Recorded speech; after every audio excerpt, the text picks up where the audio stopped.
فہد نام کا ایک غریب بچہ ایک چھوٹے سے گاؤں میں رہتا تھا۔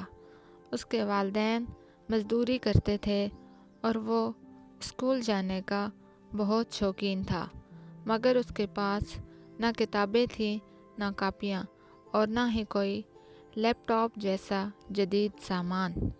ایک دن استاد نے اعلان کیا کہ اگلے ہفتے سائنس پروجیکٹ کا مقابلہ ہوگا اور جو بچہ سب سے انوکھا آئیڈیا لائے گا اسے اسکالرشپ ملے گی۔ فہد نے سوچا، میرے پاس تو کچھ بھی نہیں ہے مگر مٹی تو ہے۔ اس نے مٹی سے ایک لیپ ٹاپ بنانا شروع کر دیا۔ گیلے گارے کو پتلی تختیوں کی صورت میں ڈھال کر دھوپ میں سکھایا، چمکدار رنگوں سے بٹن اور اسکرین بنائی۔ اس کی آنکھوں میں چمک تھی، جیسے اس نے کوئی جادو تخلیق کیا ہو۔ جب پروجیکٹ کا دن آیا، سب بچے اپنے اصلی لیپ ٹاپ، روبوٹس اور الیکٹرانکس گاڑیاں لائے۔ فہد خجالت کے ساتھ اپنا مٹی کا لیپ ٹاپ لے آیا۔ بچے ہنسنے لگے۔ علی نے تو مذاق اڑاتے ہوئے کہا، یہ کیا، کھلونے کا لیپ ٹاپ، اس سے کیا سیکھا جائے گا؟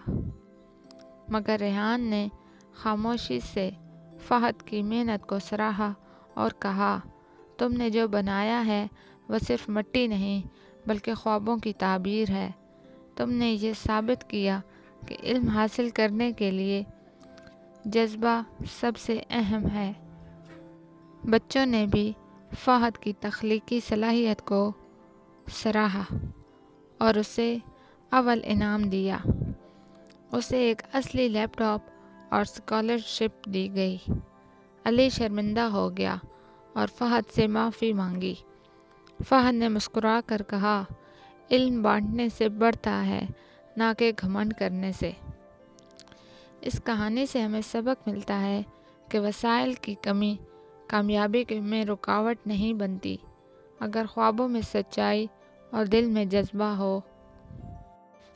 اگر ویڈیو پسند آئی ہو تو ہمارے چینل کو سبسکرائب کریں اور اسی طرح کی جادوئی، اخلاقی اور لوک کہانیاں دیکھنے اور سننے کے لیے بیل آئیکن دبائیں۔